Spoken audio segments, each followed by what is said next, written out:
the Zoom version of finding your seats, but it's great to have everyone joining us this evening. Welcome to the second Love Your Wetlands Day webinar. Typically during early February, we like to take a day and go out to Kendall Frost Marsh and breathe in the fresh air and see the birds and see the creatures. And unfortunately, we're not quite able to do that this year because of COVID. So we've been doing a couple of online and virtual webinars, and we had one last week that was really successful, very well attended. I know many of you were joining us last week, and so we're very, very pleased to have you joining us this week for a webinar that we're calling The Future is Now, about California king tides. And this relates very much to the work that Leland Foerster and the California King Tides Project have been working on, and we at San Diego Audubon have been supporting that for the last year at least, over the last several cycles of king tides. And obviously these are going to wind up being the high tides of the future, and the king tides that you see on TV whenever they're crashing into the shore at Imperial Beach or Del Mar. Eventually, give it another 50 odd years, maybe less than that, those are going to be our daily high tides. And so we have a couple of very important city staff members who are going to join us as well and talk more about what we can expect and answer your questions as well. But I want to start things off by sharing with you some videos that we shared to start off our meeting last week from several of our elected officials. And it was great to receive these videos and hear their support for Love Your Wetlands Day. So I suppose, Andrew, we're going to begin with, well, I suppose we can run the videos, and I think those astute enough will be able to determine which elected official is going. So roll it as they say. Hello, everyone. I'm Council President Jennifer Campbell, proud to represent District 2, where the Kendall Frost Marsh is located in Mission Bay. Like all of you, I'm disappointed that we can't be together for this year's Love Your Wetlands Day. However, whether virtually or in person, the meaning of Love Your Wetlands Day, the idea that we need to protect, promote, and expand wetland habitat remains just as powerful in San Diego. Wetlands are a vital part of our Southern California ecosystem, providing food and a safe haven for all types of animals, including endangered species. They also serve as a natural barrier to rising seas while improving water quality and helping to sequester greenhouse gases. As Council President, my vision for San Diego's future includes expanded wetlands, not just in De Anza Cove, but throughout our city. Thank you to the Audubon Society for hosting this virtual opportunity for all of us to recommit to our wetlands. Let's make sure our kids and grandkids can love them too. Thank you very much, Council President. And not to be outdone, we have Supervisor Fletcher as well. Hey everyone, it's Nathan Fletcher, and it is wonderful to be with you virtually to celebrate Love Your Wetlands Day. I wish we could all be together at the incredible.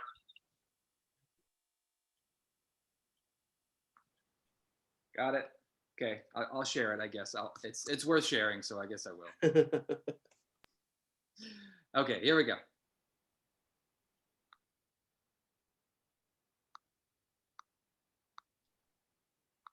Fletcher, and it is wonderful to be with you virtually to celebrate Love Your Wetlands Day. I wish we could all be together at the incredible Kendall Frost Marsh as we have so many years. I've so enjoyed bringing my kids and everything we do to truly embrace loving our wetlands, but we're here virtual and we have the same commitment. I want to thank San Diego Audubon, UC San Diego, and all of our partners for the incredible work you put into this event and your tireless advocacy year-round on behalf of San Diego wetlands.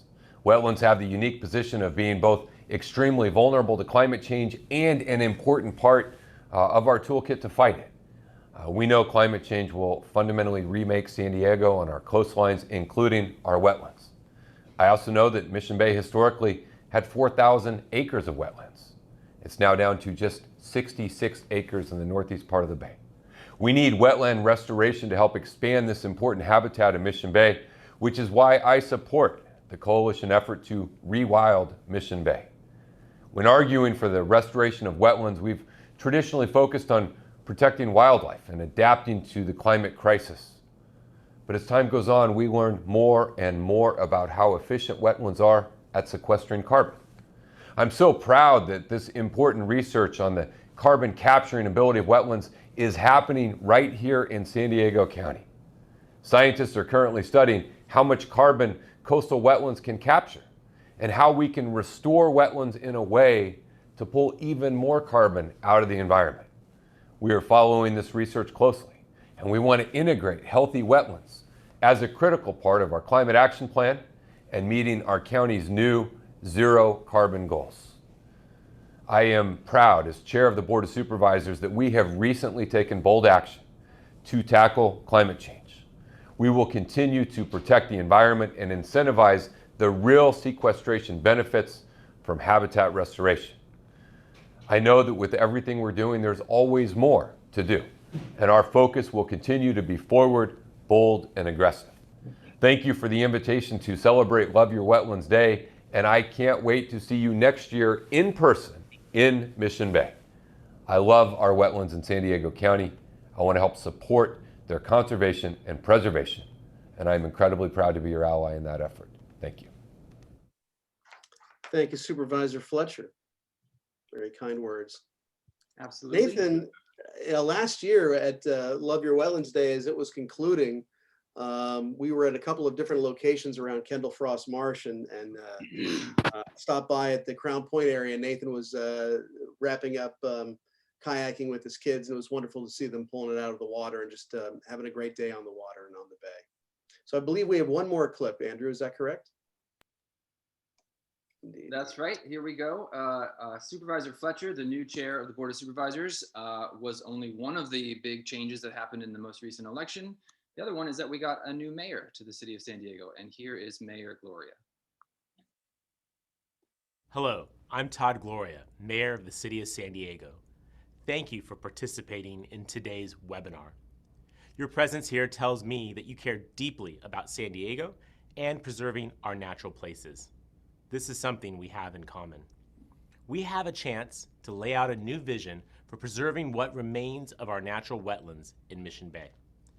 We can enhance the public's enjoyment and make long-term decisions that acknowledge the impacts of climate change.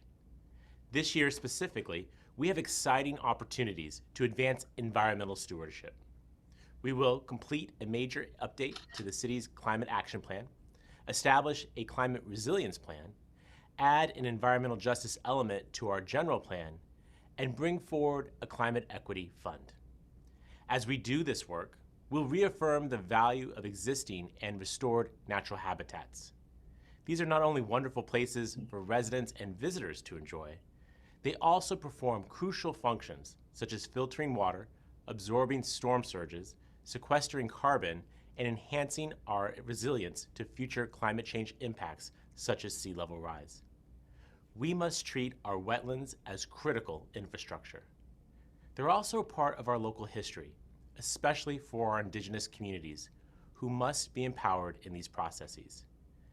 As we preserve and restore our wetlands, we will ensure equitable access for all San Diegans to enjoy our coastal parks and resources.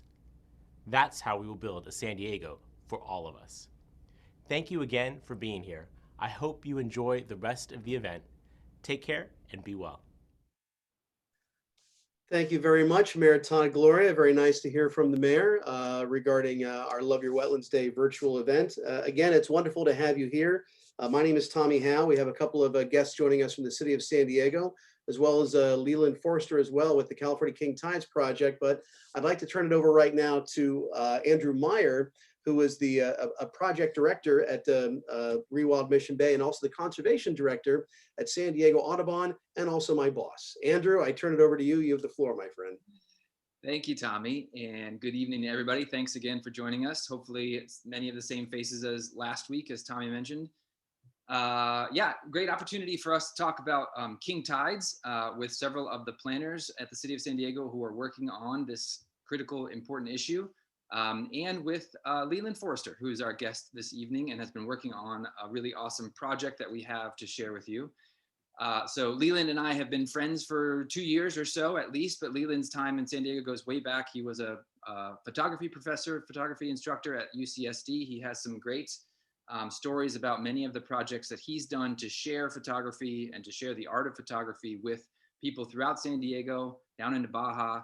Some really beautiful books in his name of photography, and a bunch of really interesting projects that he's worked on over time. Not least of which is this King Tide project. So he and I talked on the phone a couple of years ago, and he got together a group of friends, fantastic photographers up and down the coast of San Diego, to work on a King Tide project of low and King Tide photographs that are combined, and you'll see as we go along, they're very, very impactful, very powerful as it's put together and organized by Leland. So he had a lot of help from volunteer photographers that he organized. So thanks, a shout out to all of them, about 20 or so photographers, which I'm sure he'll go into more detail on. But Leland, if you're ready, you got a chance to kind of introduce the video that we'll share, and then I'll play the video when you're ready. I'm ready. Okay, take it away with your discussion about the video. Hello, and thanks for taking the time to join us this afternoon. It's nice to see you. I wish we could all be together having a beer while we do this. Since I retired from teaching UCSD, I've been interested in projects where I recruit other photographers to work with me in order to multiply the impact of my work. I've been concerned about the threat of climate change on our civilization for a long time, and I've been worried about the lack of attention to this issue on the part of our government leaders. I've watched the king tides do more and more damage to our natural habitats and man-made infrastructure. This topic seemed like a perfect opportunity for a new project. King tides are the highest astronomical tides of the year. They occur in November, December, and January, and they preview the damage that sea level rise will do during normal tides in the future. I began recruiting photographers and selecting locations in September, October of last year.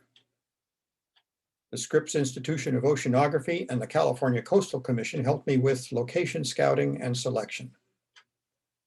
I found photographers among my former students, professional colleagues, friends, Audubon volunteers, and even one of my granddaughters. We identified 16 locations in San Diego, from Oceanside to Imperial Beach, along our coast and in our bays. I have volunteered with Audubon for many years, and San Diego Audubon agreed to cooperate in promoting and funding the project. We photographed the king tides in November and December and January of last year and January of this year. Many of the photographers returned to their locations to record better and better images. They worked hard, and I appreciate their effort. Once the photography was complete, I prepared the Photoshop files for making large prints. Most of the images were captured in the raw format to ensure high quality of the prints. One of our volunteers contributed the funds to pay for 17 30 by 40 prints made by Chrome Digital in Little Italy. Each print has an image of the king tide with an inset of the normal tide.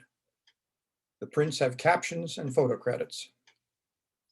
The prints are mounted on strong foam core with grommets in the corners to facilitate easy hanging. The images are stored in my closet and are ready to exhibit when images open up again and the pandemic allows. When the pandemic finally goes away, we will have an opening exhibit and celebrate our work. In the meantime, David Stump, president of San Diego Audubon, suggested that we make a video of the project so that we would have outlets for distribution during the pandemic. Audubon has paid for the production of a 10-minute video of the project. We finished the video a few weeks ago. Andrew is going to show you the video now, and I'll be glad to answer questions after you have seen it. I'm very, very happy with the result of this work. Thank you. All right, thank you very much, Leland. Good introduction.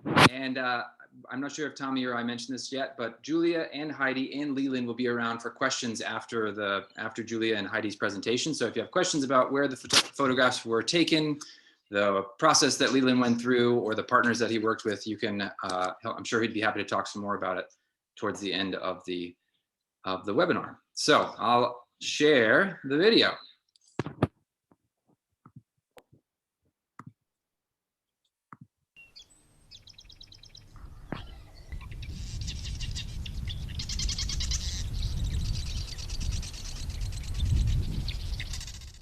Hello, I'm Travis Chemnitz, the Executive Director of the San Diego Audubon Society. Our mission is to foster a protection and appreciation of birds, other wildlife, and their habitats through education and study, and to advocate for a cleaner, healthier environment. I'm here today at the UCSD Kendall Frost Marsh Reserve in Mission Bay. This rich wetland is abundant with life. But many habitats like this in Mission Bay and across San Diego County have been heavily modified or totally lost. When we understand the protection that these habitats provide our communities, it is clear that we need to invest in restoring our natural infrastructure for its sake and for ours.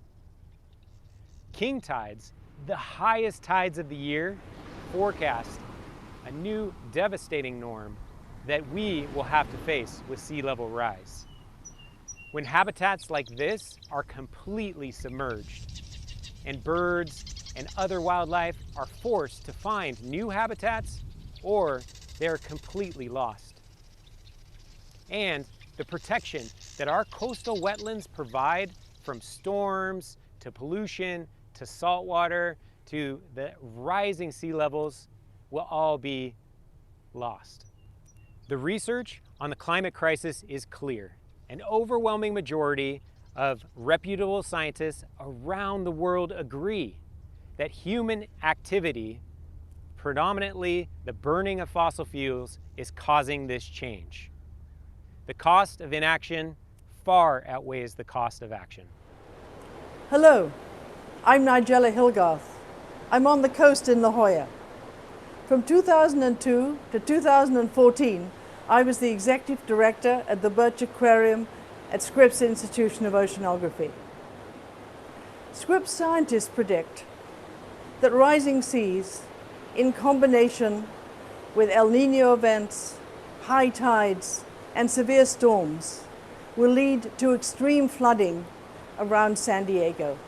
This map from Climate Central Analysis, using 2017 NOAA data, shows the extent of flooding around San Diego Bay.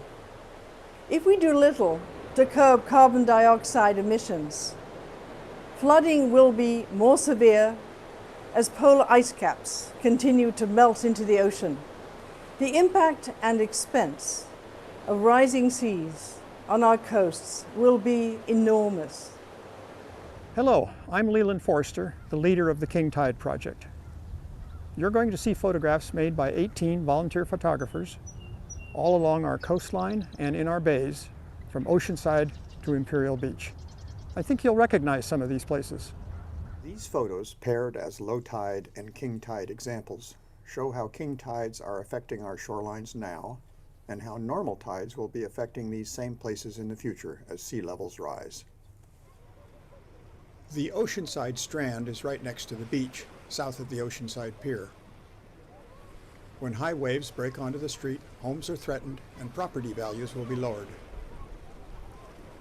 On a normal day, people and their dogs enjoy the strand. This is Beacons Beach in Encinitas, where high tides erode cliffs.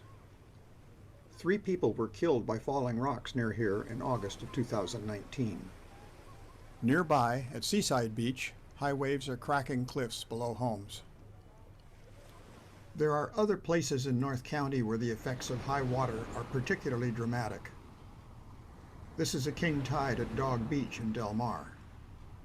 Dog Beach in Del Mar is usually crowded with people and dogs. After a 2019 Thanksgiving Day storm, this main coastal rail line was closed for several days to repair a washout. Contingency plans are being made to move the tracks inland.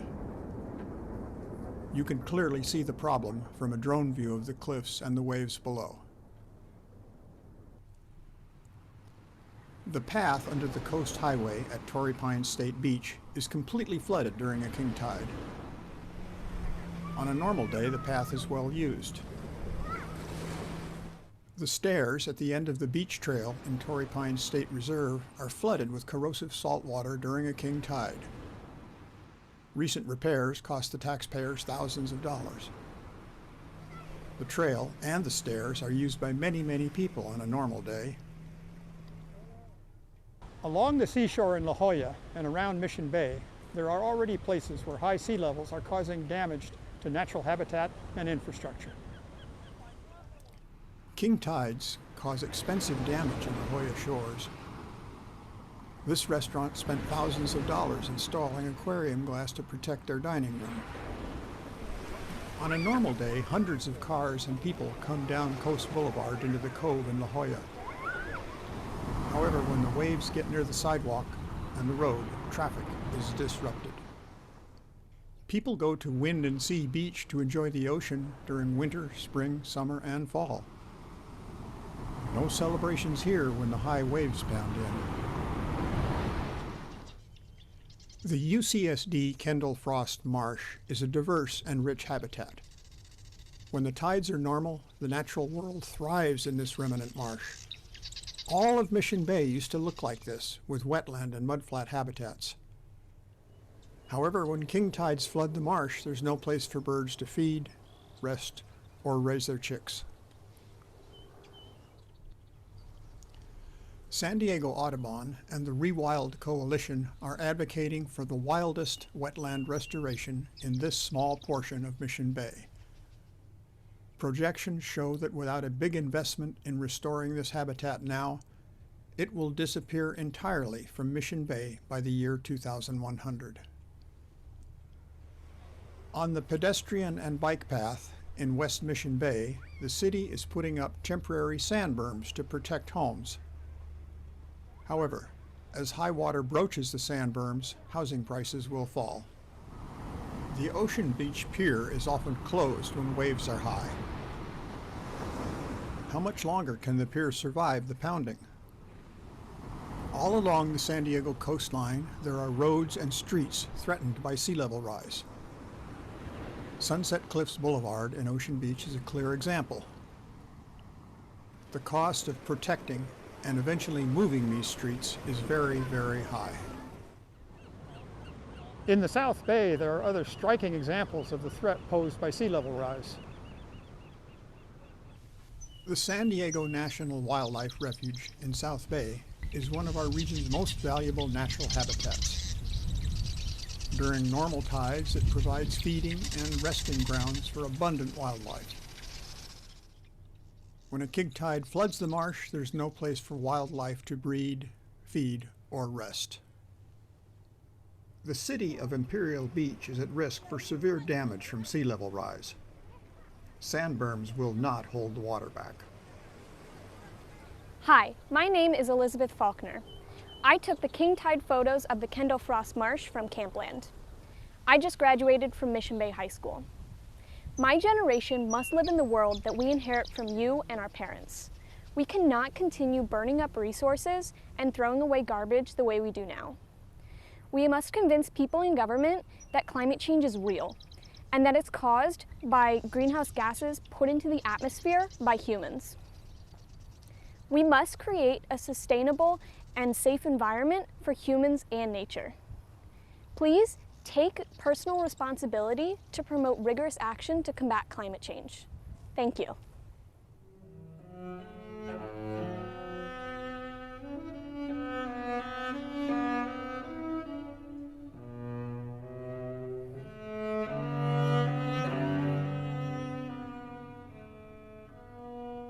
That was great, Leland. I want to make sure we get these credits to roll. It's not very long, but just to make sure everybody who pitched in is thanked as they should be.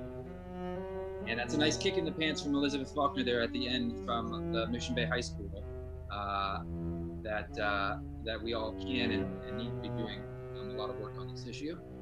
And it ties in really well to our next couple of speakers from the city, which I'll pass it off to Tommy in just a second to fully introduce. So I think that's the end. Thank you again, Leland, and all of the photographers. That was awesome. That was fantastic. Yeah, well done, Leland. That video was tremendous, and obviously we're going to make this available at our YouTube channel and on social media and via our website once this program is concluded.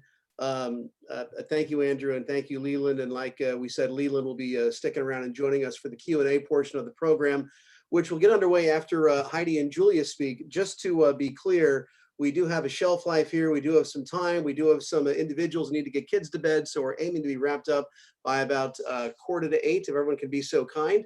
To facilitate the questions and make things move along more quickly, I'm going to encourage you to drop any questions that you have into the chat area. That way we can ask it more questions perhaps, and opening up the mics. And if you have a question that's rolling around inside your head, feel free to just get it into the chat area, and then Andrew and I will facilitate those questions once, again, Heidi and Julia wrap up. And allow me to introduce, joining us from the city of San Diego, Julia Chase, the senior planner with the city of San Diego, and Heidi Vonblum, the deputy director of environmental policy and public spaces. It's great to have the both of you joining us this evening, and I'm sure you have some thoughts about the video and all those amazing photographs that we've seen. And thank you for your time. I give the floor to you, Heidi. Thank you, Tommy. And that video is a little bit of a tough act to follow. It was a great video, so thank you for sharing that. That is so much work that gets put into those, and we don't have anything like that for you tonight, but we do have a presentation because we're excited to be sharing with your group that we have been kicking off our efforts for our climate adaptation and resiliency plan, which we're calling Climate Resilient SD. Really right now, we encourage everybody, Julia, maybe if you can drop it into the chat, the link to the survey that we currently have out for public input. We're currently collecting public input on the overall goals and strategies of Climate Resilient SD. We appreciate everybody providing their input, especially as it relates to the overarching goals of how we adapt to a changing climate, especially when it comes to the types of adaptation strategies that we deploy for all climate change hazards, but with respect to this group, probably of highest interest is sea level rise. We're going to be following up with another survey, a public survey going out in, Julia's going to have to tell me the exact dates, but I think probably end of March, beginning of April. Okay. And that we'll be using a lot of the input that we received from this first survey to refine our adaptation strategies that we'll be folding into a comprehensive climate change adaptation plan that we are excited to be bringing forward. And we're really looking forward to partnering and working with and hearing from your organization, as well as many other interests across the city, on how we can best adapt and thrive with our changing climate, which we know that we are facing. We are fortunate that we've had a lot of funding available to us in the past years from grants to be able to identify our climate vulnerabilities. And if anybody's interested in some pretty detailed reading, all of those are available on our website, and we welcome everybody to go and read about all of the vulnerabilities for sea level rise, precipitation, flooding and drought, extreme heat and wildfire. You know, we really are excited to be sharing with you what our efforts are. And I'm going to turn it over to Julia to give an overview of what our planning effort is.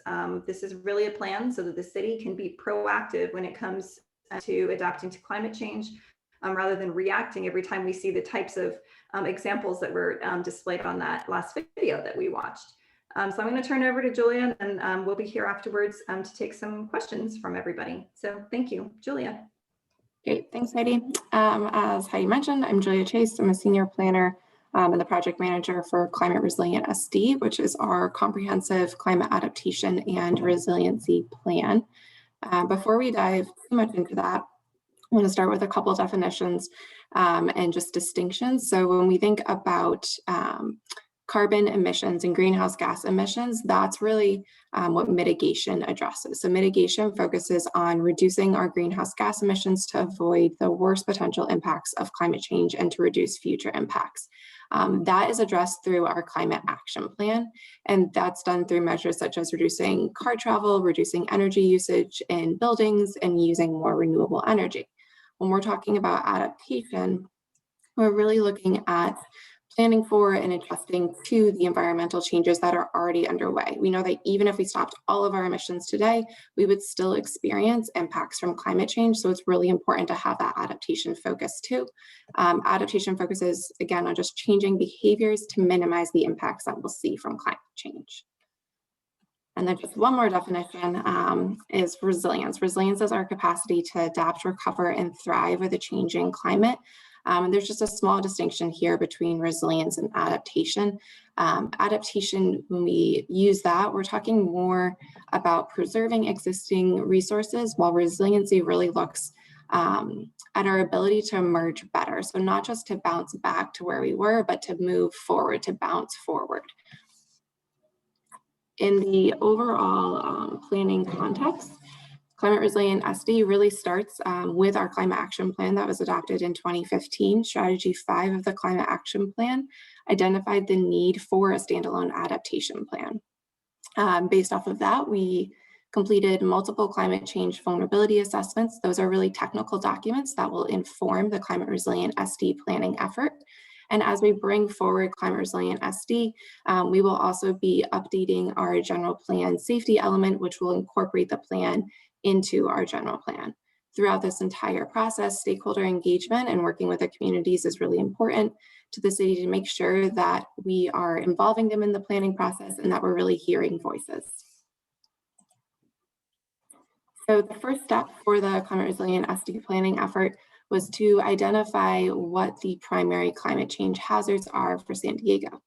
For the city, this is sea level rise, wildfire, flooding and drought, and extreme heat. Once you know what those climate hazards are, you then need to determine what the best available data is for each hazard and what that tells us for the projections for the future. So for sea level rise, for example, we're using the Ocean Protection Council's projections, which were also used and adopted by the California Coastal Commission. This allows us to use local data to San Diego and project out for 2030, 2050, 2100 as we're looking at what we should be planning for. For sea level rise in general, as I'm sure you know, we know that we will see greater frequency of coastal flooding and an increase in coastal erosion. For heat, we anticipate a general rise in the daily minimum temperatures, along with more frequent and longer heat waves and an increase in warm nights. For wildfire, climate change really is just an accelerator of the hazard. Higher ambient temperatures, drier conditions, and a greater availability of fuel will overall increase the likelihood of wildfires, and they're more likely to burn more intensely for longer periods of time. When it comes to flooding and drought, when we're talking about flooding here, we're talking about inland flooding versus coastal flooding associated with sea level rise. We know our precipitation is already really highly variable in San Diego. We expect more variability going out into the future with stronger swings between those periods of drought and deluges. So when we see those precipitation events, they're going to be more extreme. So once we know what those projected climate change impacts will be, we then can assess vulnerability of our city assets and resources. Vulnerability is determined by 3 factors: exposure, sensitivity, and adaptive capacity. When we talk about exposure, we're talking about the extent to which that asset, the infrastructure, the natural system would be in the presence of that climate change hazard. When we talk about sensitivity, we're talking about how the degree to which the asset would be affected by the climate change hazard, so the sensitivity of the asset. And then for adaptive capacity, we're looking at how well or to what extent the asset or the resource can adjust or respond to the actual or expected impacts. So is that asset able to make adjustments to that climate hazard? At a high level, the more sensitive an asset is, the more vulnerable it is going to be, and the more adaptive capacity an asset has, the less vulnerable it will be. This scoring framework for the vulnerability of assets and resources was used across our 3 vulnerability assessments. Again, that I'll speak to a little bit more here. So we completed 3 different vulnerability assessments. As Heidi mentioned, they are all on our website.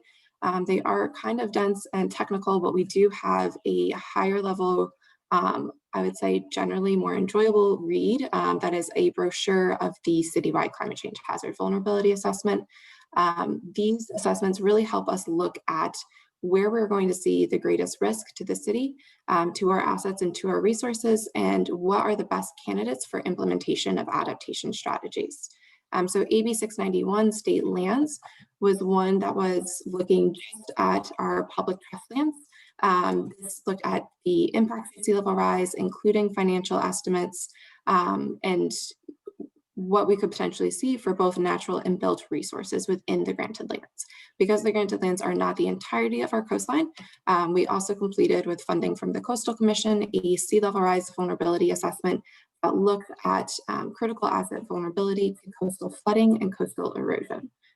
Because we know sea level rise is not our only climate change hazard of concern, we also completed a citywide climate change hazard vulnerability assessment that looked at sea level rise, but also wildfire, heat, and flooding.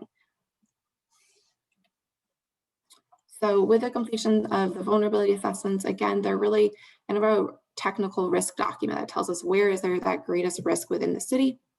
We can then move into the planning stage of climate resilient SD. The first step there is to determine the overall vision and set the goals of the plan. For climate resilient SD, we have 5 main goals: to connect and inform our communities, to support thriving natural environments, to protect historic and tribal cultural resources, to maintain critical city services, and to build a resilient and equitable city. To meet these goals, we're developing a suite of adaptation strategies that will address and mitigate risk while also building stronger, more resilient communities. So some examples of these strategies are expanding urban tree canopy, increasing access to green spaces, developing community resilience hubs, and expanding our cool zones program. Strategies will also focus on maintaining our critical city services that protect public health and safety. Some examples of these strategies could be flood-proofing critical infrastructure, enhancing our stormwater system capacity, continuing to diversify our water supply, and increasing vegetation management. We really see climate resilient SD as an opportunity to not only mitigate the risk that we see with climate change, but also to improve quality of life for San Diegans. The implementation of these adaptation strategies has many co-benefits, such as cleaner air, protection of habitats, more green spaces, greenhouse gas reductions or carbon sequestration, and protecting public health and safety. So it's a chance for us to build a more resilient city, more sustainable communities, and more connected neighborhoods. I want to take a moment here to talk about our goal of resilient and equitable cities, because equity is really a critical component of our adaptation planning process. We know that we have vulnerable populations that will be hit hardest by climate change with the fewest resources to respond. So as we continue to plan for climate change, it's really important that our communities of concern are prioritized to ensure that investments and resources are provided for those who have the greatest need. We cannot have a resilient San Diego without strong integration of equity into the plan, both the development of the plan and the implementation. From the outset of the planning process, equity has been a focus. So one of the ways that we did that was in our vulnerability assessments. During the asset inventory, we had an equity screening to determine if the asset were to be impacted, would that have a disproportionate impact on our communities of concern? Prioritization of equity will continue with our resiliency plan development through developing an equity lens on our adaptation strategies. So thinking about how we're forming their strategies and how they're going to be implemented and what that will mean for our communities of concern, and also through really trying to get meaningful community feedback and engagement throughout the plan development and the plan implementation, and targeting funding towards those frontline communities. Where we are now, we're in early 2021. Our engagement tool is live, as Heidi mentioned, through the end of this week. So it closes February 19th. That tool provides some high-level information about those primary climate change hazards, what we expect to see going out into the future for each of them, and then gathers community input on our visions, our goals, and what your priorities are for a resilient San Diego. As we move into the spring, we're going to be continuing to engage with communities through surveys and workshops and working with community organizations. So there will be a second survey that comes out that will be more focused on our adaptation strategies and getting feedback from the communities on those. We'll also be working closely with our other departments on the strategies that are focused on their assets. Over the summer, we'll be releasing a draft plan for public review and then bringing the plan forward by the end of this year. So we're really excited to be developing this plan. We're excited to be here with you guys tonight. Final plug to do the survey. If you haven't already, this is the web address where you can access the survey. You can also access all of our vulnerability assessments there. At the end of the survey or on this web page, there's a little button to subscribe to our Climate Resilient SD newsletter. We don't send that many out, so you won't get spammed in your email, but it's a great way to stay up to date on what we're doing with the planning effort. And as we're releasing, new surveys or holding workshops, it's a great way to stay up to date. And with that, I think I will close my screen down. Wonderful, wonderful. Thank you very much, Julia. Thank you very much, Heidi. Appreciate the presentation, all the good information that you were kind enough to bring with you tonight and pass along. And oftentimes with these kinds of presentations, as many questions are answered, other questions wind up coming up. So Leland is with us as well, and he's available to answer some questions regarding the film that you saw earlier. And what Andrew and I are going to do, as I said earlier, is we have about 30 minutes of time here to take some questions, and he and I will just alternate between some of the questions that have popped up in the chat or in the Q&A. So feel free to drop a question at in either location. And this particular question comes from Henkel Smith, who asked, I'm curious about the coastal resilience planning. How involved are oceanfront property owners with shaping policy and priorities? And that floor is open to all of you to answer that if you'd like. Sure. So as you might imagine, there's a lot of different stakeholders that are going to be interested in this climate adaptation planning effort. Sea level rise is one of the 4 climate change hazards that we're addressing in the plan. So really what it is it's a balancing of interests. From your group, we are hoping to get participation that focuses, I am guessing, on nature-based solutions to climate change that brings forward other co-benefits associated with those adaptation strategies that you all know exist and we know exist as well. And we'll also be taking feedback from other stakeholders as well. But we very much appreciate and value all of the information that we hope to be getting from you regarding a nature-based solution to climate change. Andrew?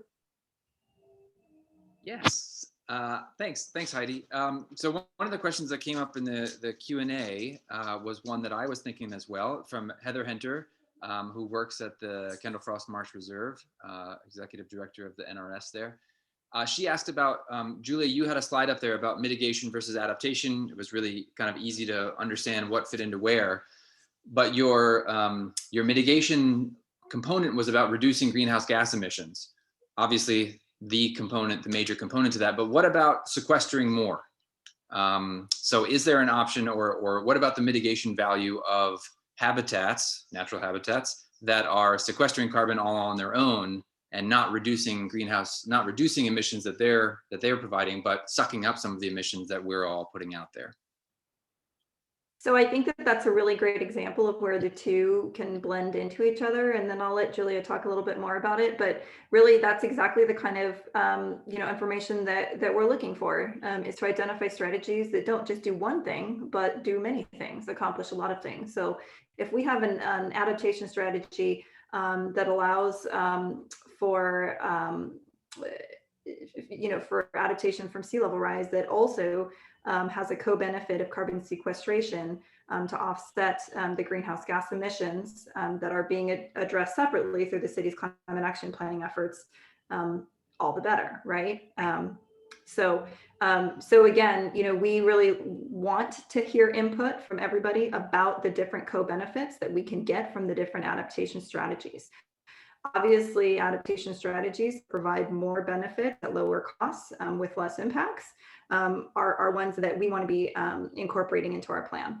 So Julia, do you have anything else to add to that? Yeah, I think that's a great explanation. I think, when you always talk about trees, but I think trees are a wonderful example because they're providing so many multiple benefits to the community that they're in. They are sequestering carbon, they're providing shade, there's stormwater capture that they provide as well, and wetlands do that as well. If they can sequester carbon, they can mitigate wave energy. So when we're looking at our adaptation strategies, those types of co-benefits are ones that we want to prioritize because they're providing those multiple benefits to the community in which the strategies are implemented. And we work closely with sustainability as we're developing this plan. They're doing the climate action plan update. So it's really good timing because we're able to work kind of side by side as we're developing the plans and make sure that they're aligned and that we're really maximizing the benefits to the community. Great. Yeah, thank you. It was great to see in the videos that we got for this from Supervisor Fletcher and Mayor Gloria in particular. They mentioned the sequestration benefit of wetlands. So that was cool. And thanks for the response. Tommy? So this is a question that was posed by our restoration program manager here at San Diego Audubon, Megan Flaherty.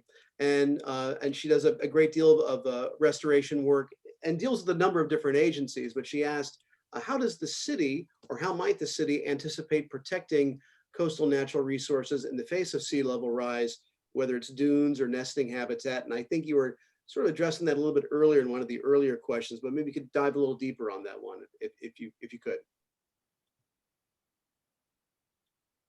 I can take it away if you want, Heidi. I was having a hard time muting. Please go ahead. So when we look at sea level rise, as I mentioned, we're developing a suite of adaptation strategies. And as part of that suite for the sea level rise specific strategies, we're looking at what are nature-based solutions that are going to provide the protection that we need for our coastline, as well as additional benefits. And so coastal dunes are certainly one. There's one up in Cardiff that has been a great kind of pilot project for us to look at. That is providing habitat and is providing a buffer to sea level rise. So it's certainly something that as we're developing and refining our strategies and getting more public feedback on what we're presenting, that those can really, provide a risk mitigation factor, but then they also provide those other co-benefits of, providing habitat to different species. Andrew? Leland, a question for you is how do you hope to use the video and photos in the future? And I'll add on to that. I had a similar question just about what do you want to do in 2021 or 2022 or 2023 for future King Tide events? Do you have any plans? I know the coronavirus threw a wrench into everybody's plans, especially yours, for a photography show and sharing the prints that you mentioned. But what do you hope to do over the coming months and years? Well, Travis had mentioned the possibility of getting the Audubon staff together to plan for distribution of the audio, of the video. And I think that's a very good idea. The California Coastal Commission has a website where they will host the video. And all of the conservation organizations in the county have websites where I think we can ask them to host the video. And I think word of mouth from our family and friends and photographers will be important. And that, as part of the distribution plan, I hope that we encourage all of those who we know to download the link and then share it with people that they think might be interested in the subject. I think family and friends who have trusted, who we trust and who would trust us is a large component of how we will distribute the video.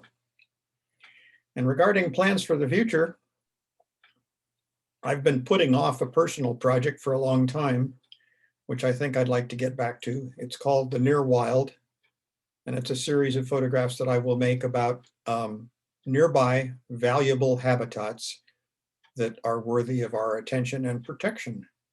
I'm going to go back to black and white photography, which I did when I was a young man, and there will be large prints and an exhibit of that work. That sounds awesome. You should put in a recommendation to the Resilient SD for more black and white photographs in the information that they show, for some artistic flair. Well, also, I'm going to throw out there that if you want to contribute any photographs for inclusion in our plan, we would be happy to accept those as well. Awesome. In the website that Andrew sent us, there is a complete set of small screen-sized prints of the exhibit prints. And so those, I'm sure those would be available to you, Heidi, if you want to use them. There are 17 prints. So there's an introduction to the project, and then there is a panel about each location. So if you're interested in those, why get in touch with Andrew, and I'm sure that they're available. Wonderful, thank you. Well, Julia, this is a question. I think this is for both you and Heidi, and it was actually two questions from Padma, who posted, are salt marshes and freshwater marshes facing different kinds of threats in San Diego by virtue of king tides and rising sea levels? And then the second component is there an overarching body that manages all of the coastal wetlands in California? I think we just alluded to what that agency may be. Regarding the San Leo Lagoon, recently did a major wetland restoration program. And then to us, does ReWild collaborate with them to coordinate efforts or share lessons learned? Let's stick with the first component of that question. Are salt marshes and freshwater marshes facing different kinds of threats within areas managed by the city?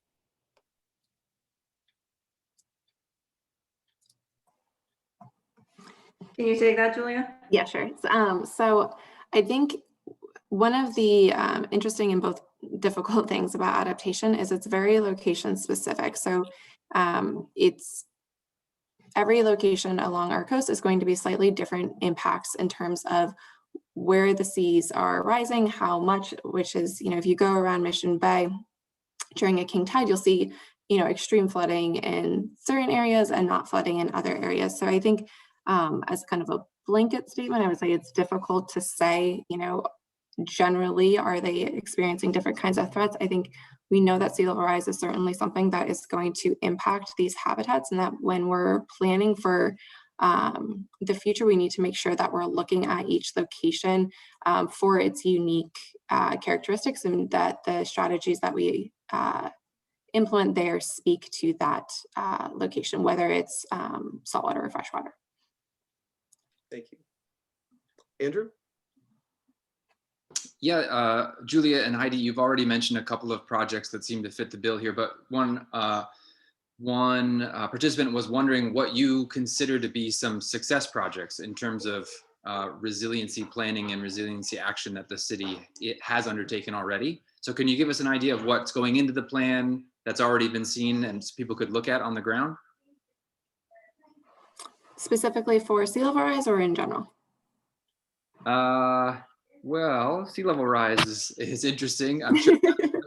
It's a little more germane to your subject area here, so we'll go with sea level rise. Okay. You did make a good point at the beginning, Julia, though, about all of the other climate hazards that the vulnerability plans and the resiliency plan are going to deal with. So take your pick. Some of each would be great. Yeah, I mean, I think so. It's when you look at some of the hazards, wildfire is one where we already have some fairly robust programs in place and a lot of strategies that are done. So there's, codes around what your vegetation management should be. The fire department has all of these protocols for how they respond. So it's already a fairly robust program, and that's something that we'll continue to build out because we know that we're going to see greater risk and more frequency of wildfires. So we want to make sure that we're prepared for that. For sea level rise, we have, you see the things of the sand barriers that are built up in anticipation of king tides. That is one, that's a temporary solution that's not going to last, out to 2100. We've previously done beach nourishments along our coastline that help to preserve the beaches, and that is another strategy. Again, that's not something, you would need to look at what the projections are and kind of what your planning time frame is for a strategy like that, but that is something that the city has already implemented.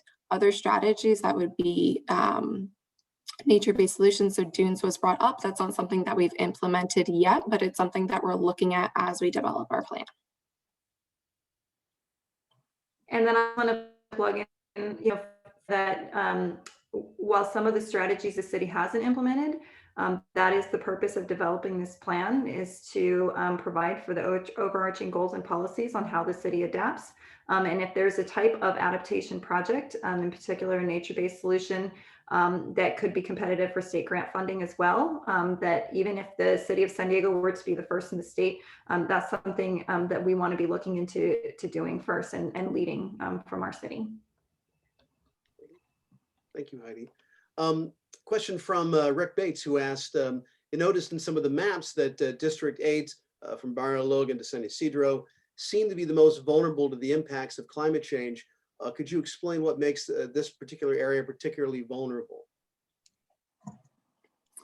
Is he speaking to a map in our presentation specifically? Yeah, you showed a map of the projected areas of sea level rise if extreme measures are taken to prevent a greater sea level rise, and then if none were really taken. And there was two portions of two different versions of the map showing the sea level rise. I think that was in the video. Oh, I'm sorry. I apologize. You showed, Julia, was a relative access to opportunities map of this. Yeah, so the map that I showed was our climate equity index that was developed by the sustainability department that identifies what our communities of concern are based off of access to opportunity. And what might have been confusing is it's blue in the color coding, so it might have looked like I was trying to portray sea level rise. But yes, those are our communities of concern, and those, when we are looking at implementing our adaptation strategies, we can use that climate equity index to look at what areas of the city, what communities do not have the same level of access to opportunity and might not have the same resources to respond. And this is where, looking at not just sea level rise, but also heat and wildfire and flooding is really important, because some of those other climate change hazards are really going to impact those communities of concern. So we want to make sure that we have strategies that speak to their needs, so that we're addressing kind of the whole of the city. A comment. I think the specific answer to the question is elevation above mean high tide and distance from the water. Those are the two things that affect how far the sea level rise will go up and how far in it will go. Right. That's for sea level rise projection. That is exactly what's used in the video that Leland put together. There is a really neat map of water sea level rise subsuming a lot of Coronado, a lot of the Silver Strand, and a lot of especially the airport area and the connection between Point Loma and the rest of the city being particularly low-lying areas. Julie, I want to follow up on that question and just ask, what are some of the strategies that the city is using to particularly reach the people in those vulnerable communities to make sure that they know about the survey, for instance, or they know about any opportunity they have to inform the management and the planning that you're doing?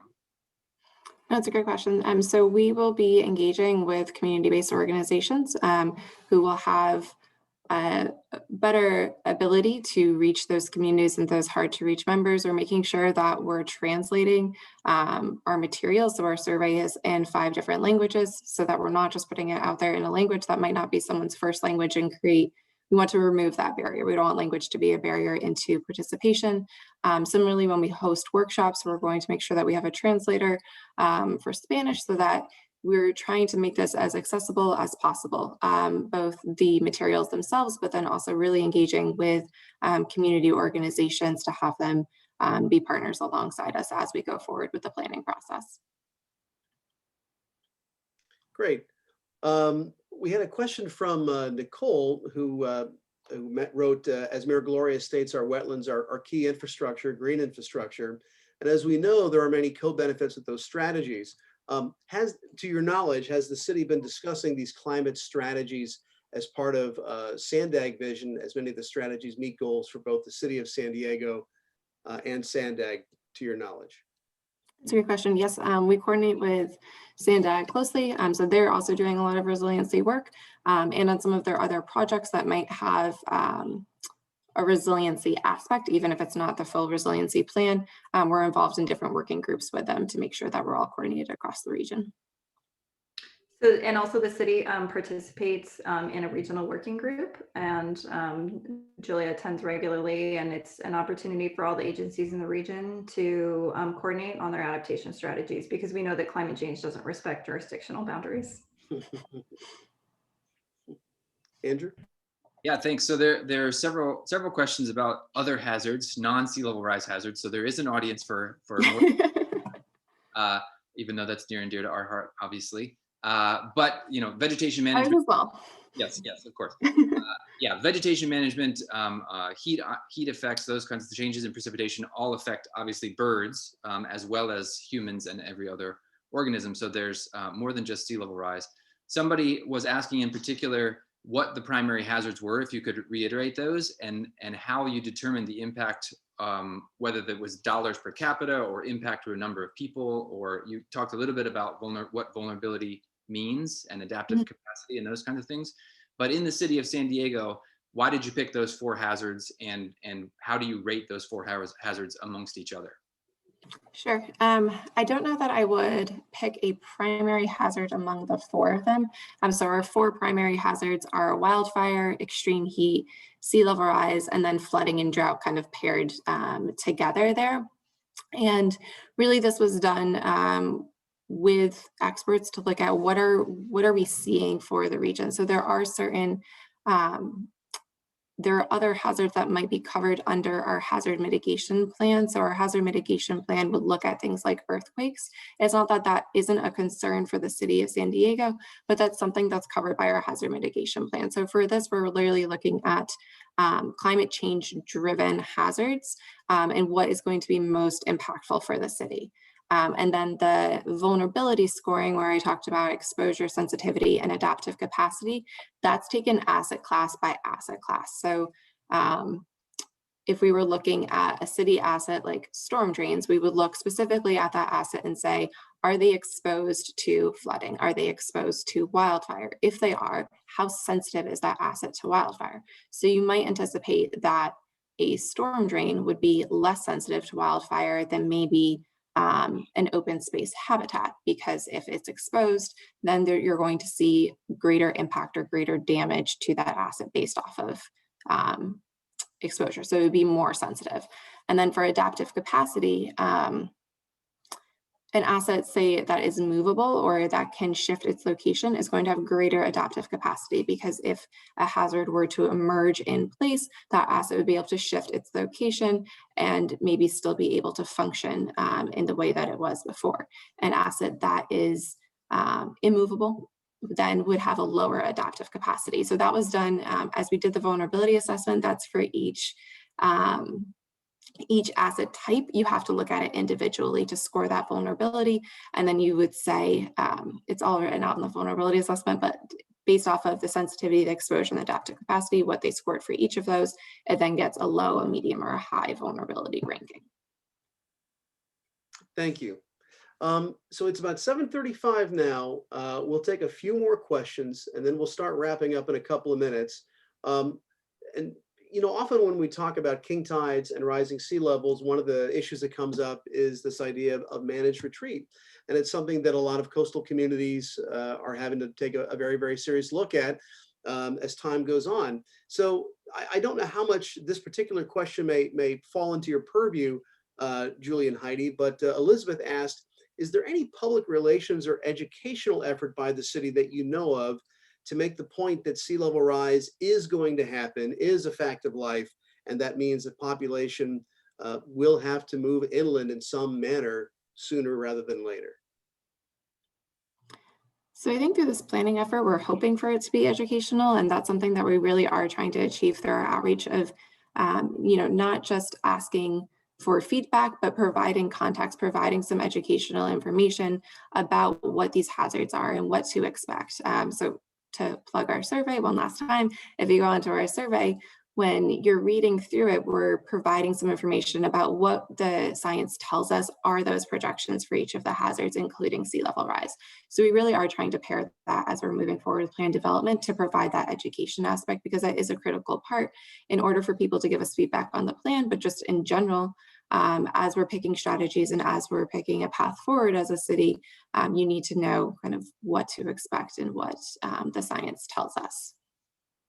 And certainly managed retreat is something that I think every coastal city needs to look at and determine where it might be necessary.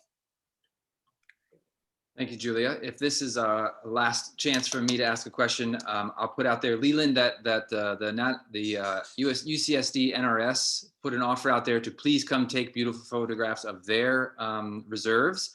So I can help hook you up with Heather Henter, who offered that opportunity. And then there's been a couple of questions just about other agencies and how the plan that you're working on fits in with neighboring municipalities, the county, Mexico, perhaps. But I'll take one question in particular from Nicole Burgess, that mentioned the video that we got from Mayor Gloria was great. He called wetlands key infrastructure, which we certainly think that they are as well and serve many of those purposes. So she asked in particular how this plan and these strategies with co-benefits that you've mentioned several times fits in with what Sandag is doing and their 5 big moves and the regional kind of planning that they are undertaking.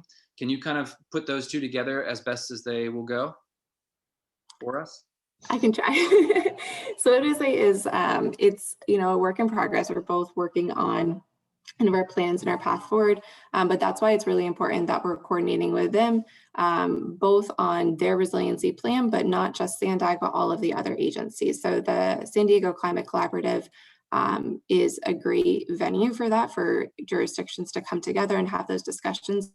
In that, there's an adaptation planning working group where the city, the port, Sandag, Carlsbad, all different jurisdictions within the county of San Diego, the county of San Diego is included, come together, and we're talking about, what we're doing and what science we're using and, what funding might be available. And it's really an area for us to make sure that we're sharing resources, sharing knowledge, and coordinating our efforts.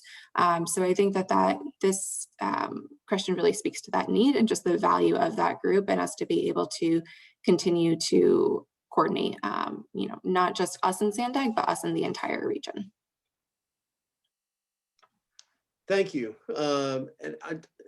Heidi, you dropped in that survey link earlier. Perhaps if you could drop that into the chat one more time before we wrap things up, and we'll make this the last question, and then we'll begin to close it down for this evening. But from our friend Heather Henter from the UCSD Natural Reserve System asked, you spoke about beach nourishment as an important short-term response to sea level rise. Have you looked into the ecological impacts of beach nourishment, and are there any negative effects on birds and the food that they depend on that you're aware of? So previously, beach nourishment was something that it was led by Sandag. So it wasn't just the city, it was a Sandag-led effort for different jurisdictions along the coastline. And it is something that you definitely need to make sure, what you have for the sediment and the sediment size, and that it's not contaminated. So there are certain things that you definitely need to be aware of, ecologically speaking. When we're talking about beach nourishment and including it in the Climate Resilient SD, we're looking at it as one of many options. So we're not saying that we are definitely, going to nourish all of our beaches in this location at this period of time. We're saying, here's a suite of strategies, and we're going to look at beach nourishment as one of those pathways forward that would be available to us. Well, yeah, it's 7:40. So Andrew, I'll just turn it over to you real quickly. If you have any final remarks you'd like to make before we do the outros, as it were. Oh, Leland, please go ahead. Yeah, I have a very brief comment to make that results from a trip we just took. We were over in Anza Borrego State Park riding our bikes for a few days, and on the way home, we came home on Interstate 8. And we were passed by hundreds and hundreds of large vehicles getting very low gas mileage, either pulling trailers or not, roaring up the hill at 90 miles an hour. And we haven't talked at all about how we're going to change minds about this and get people to start taking individual responsibility to change their actions.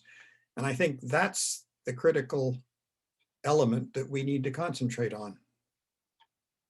I think that's an excellent point, Leland. That is an excellent point. And I personally agree with you, and perhaps that might be the subject of a future webinar relating to habitats, certainly in the deserts, and the effect of pollution on them. Thank you, Leland. I appreciate that. Well said. Andrew, was there anything else you wanted to mention? Yeah, thanks, Tommy. I just wanted to, it's on my radar to, before we finish here, to make a plug for the San Diego Bird Festival. Leland, that's a great, maybe parting shot, last kick in the pants that we need for this webinar.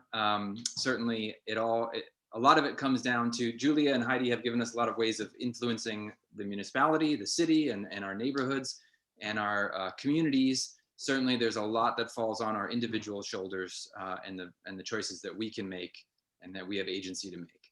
San Diego Audubon Society runs the Bird Festival. It starts tomorrow and runs through the weekend. It is not a normal bird festival because of the coronavirus, obviously, but there are lots of options for getting involved, for seeing some really awesome webinars, seeing some birds in person, getting out to some places that are still thriving with wildlife, even though gathering is changed drastically for humans. So I just want to make a plug here. It's on our website. You can't miss it if you go visit sandiegoaudubon.org. But it starts tomorrow, and there's a bunch of information with the events and those kinds of things that we are running. And I actually will give a Rewild presentation to the Bird Festival over the weekend. So it ties into all kinds of projects that we're working on. And it definitely ties into the habitats that we need to preserve and restore for all of the birds and other wildlife that we love. So I'd say that's it from me. Tommy, if you want to make some last remarks, I just want to say thanks very much to Leland for all of the work that it took to make that video, and the photographers that put their blood, sweat, and mucky boots into taking the photos. And thanks very much to Julia and Heidi for your time tonight. We can tell that it's time to put kids to bed because they're probably banging on the door. So thanks very much for your time. Tommy, you want to take us out? Yes, Leland Foerster with the California King Tides Project, and retired UCSD photographer, instructor, documentary photographer. Thanks for your time. Thanks for your remarks. I entirely agree.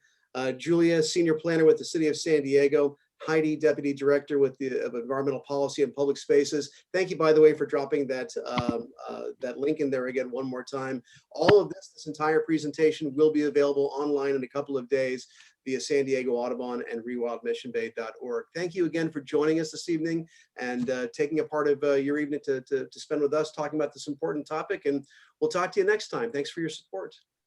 Thanks for having us. Take care. Thanks for having us. Have a good night, everybody. Night.